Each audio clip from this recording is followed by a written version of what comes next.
بسم اللہ الرحمن الرحیم۔ السلام علیکم۔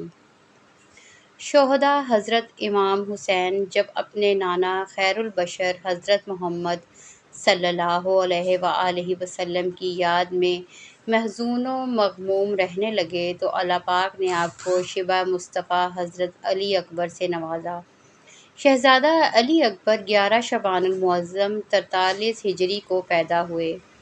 امام طبری اور امام بن کثیر نے شہزادہ علی اکبر کا سن پیدائش 41 اور 35 ہجری میں ترتیب لکھا ہے۔ آپ کی والدہ ماجدہ کا نام لیلی بنت ابی مرہ عروہ بن مسعود ثقفی ہے۔ آپ کے نانا حجاز ایک عظیم شخصیت سے پہچانے جاتے ہیں۔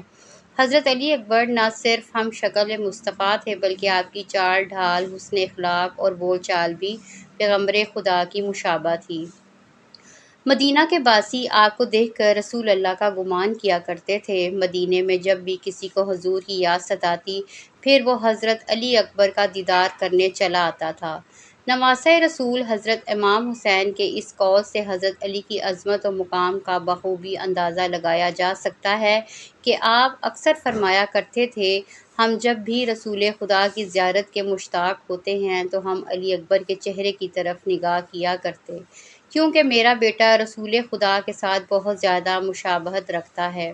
ایک دفعہ ایک بوڑھا اجمی شخص حضرت امام حسین کی بارگاہ میں حاضر ہوا، حضور کے دیدار کو یاد کر کے رونے لگا تو آپ نے اپنے شہزادے علی اکبر کو آواز دی۔ جیسے ہی وہ اس بوڑھے شخص کے سامنے آئے تو بوڑھے شخص نے ایسے محسوس کیا کہ جیسے وہ رسول اللہ کی زیارت کر رہا ہے، اور تاب نہ لاتے ہوئے بے ہوش ہو گیا۔ بہادری آپ کے پاک خون میں شامل تھی اور آپ کی پرورش حسنین کریمین کے سایہ شفقت میں ہوئی تھی۔ حضرت عبدالمطلب اور حضرت ابو طالب کی طرح شہزادہ حضرت علی اکبر کی مہمان نوازی بھی بہت زیادہ مشہور تھی۔ عربی لوگوں کا یہ رواج تھا کہ جس گھر میں روشنی جلتی دیکھتے اس گھر کے مہمان بن جاتے تھے۔ حضرت علی اکبر کا یہ خاصہ تھا کہ آپ ہمیشہ ایک بلند مقام پر آگ روشن رکھتے، جس وجہ سے ہر وقت آپ کے پاس کوئی نہ کوئی مہمان موجود ہوتا۔ مدینے کے غریب اور مسکین کے لیے آپ نے بہت بڑا لنگر خانہ بھی کھول رکھا تھا۔ آپ کو بچپن سے ہی شہادت کا شوق تھا، اور اس بات سے اندازہ لگائیں کہ جب نواسۂ رسول اپنا مبارک قافلہ لے کر کوفے کی جانب رواں دواں تھے تو راستے میں حضرت امام حسین نے فرمایا، میں نے خواب میں ایک شخص کو یہ کہتے سنا ہے کہ یہ قافلہ اپنے مقتل گاہ کی طرف بڑھ رہا ہے۔ قربان جاؤں میں شہزادہ علی اکبر پر۔ جب انہوں نے یہ سنا تو پوچھنے لگے، بابا کیا ہم حق پر نہیں ہیں؟ مولا حسین فرمانے لگے، بے شک کیوں نہیں؟ شہزادہ علی اکبر نے پھر جواب دیا، وہ تاریخ کی کتابوں میں سنہری حروف میں درج ہے۔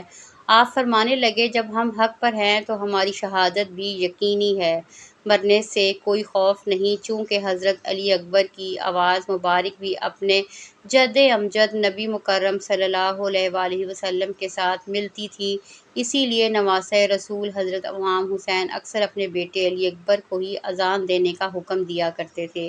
اسی طرح کربلا کے وحشت ناک صحرا میں 61 ہجری 10 محرم الحرام کی صبح کو بھی حضرت امام حسین اپنے شہزادے علی اکبر کو اذان دینے کا کہا، ایسی اذان جو کہ کبھی پہلے زمین و آسمان کے باسیوں نے نہ سنی ہو۔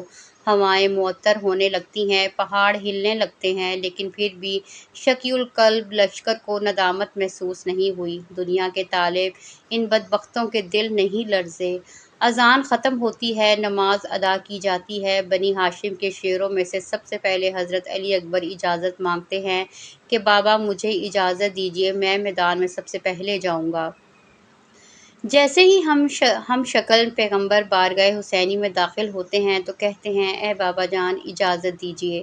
مولا حسین نے ان کی پیشانی پر الوداع بوسہ ثبت کرتے ہوئے جواں سالہ بیٹے کو سینے سے لگا لیا اور حسرت بھری نگاہوں سے دیکھا اور دعائیں دے کر مقتل کی طرف روانہ کیا کہ بیٹا جاؤ اور اللہ کی راہ میں اپنی جان کا نذرانہ پیش کرو۔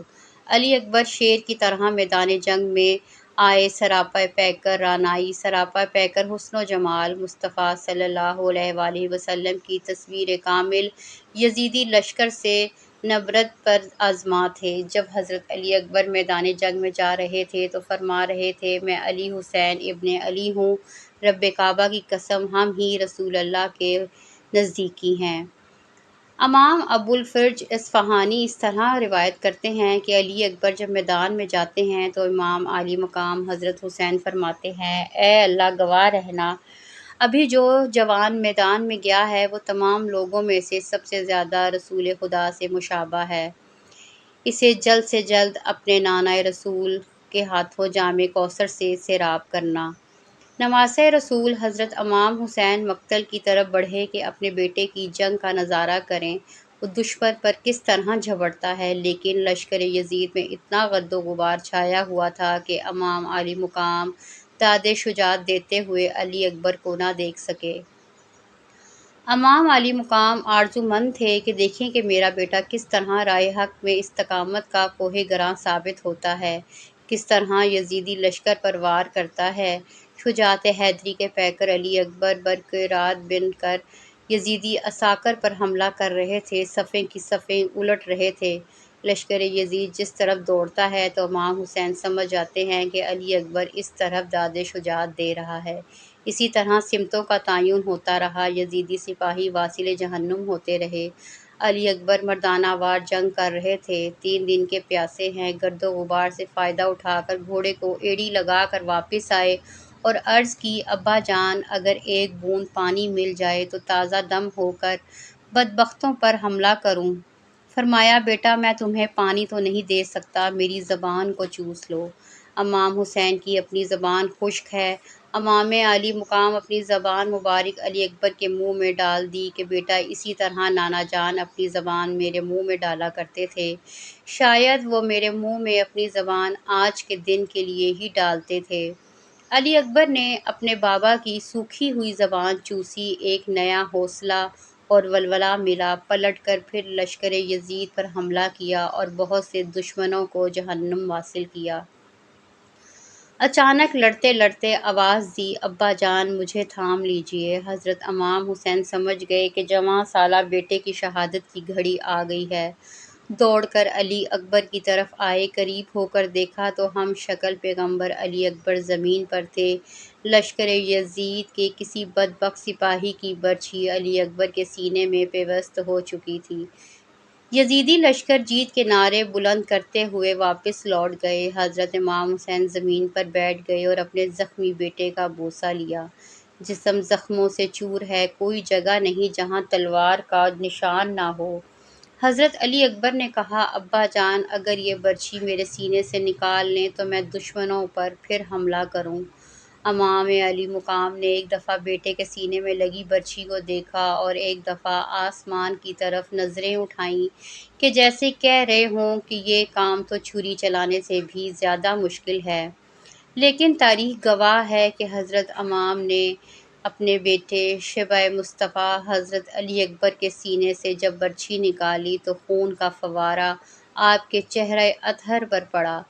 ادھر شہزادے نے آخری آب بھری اور روح قفس انصری سے پرواز کر گئی۔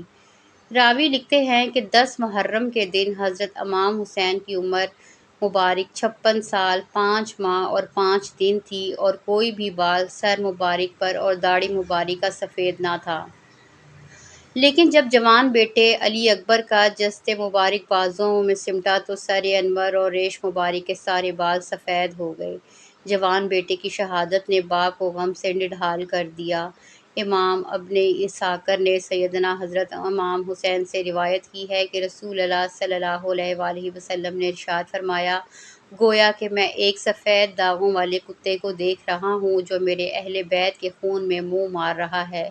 اسی طرح محمد بن عمرو سے روایت ہے کہ ہم سیدنا حسین کے ساتھ کربلا میں موجود تھے کہ جب شمر کا سینہ ننگا ہوا تو نواسۂ رسول فرمانے لگے، رسول اللہ نے فرمایا تھا کہ گویا میں اس بے داغوں والے کتے کی طرف دیکھ رہا ہوں جو میرے اہل بیت کے خون میں منہ مار رہا ہے، اور شمر برس کے داغوں والا تھا۔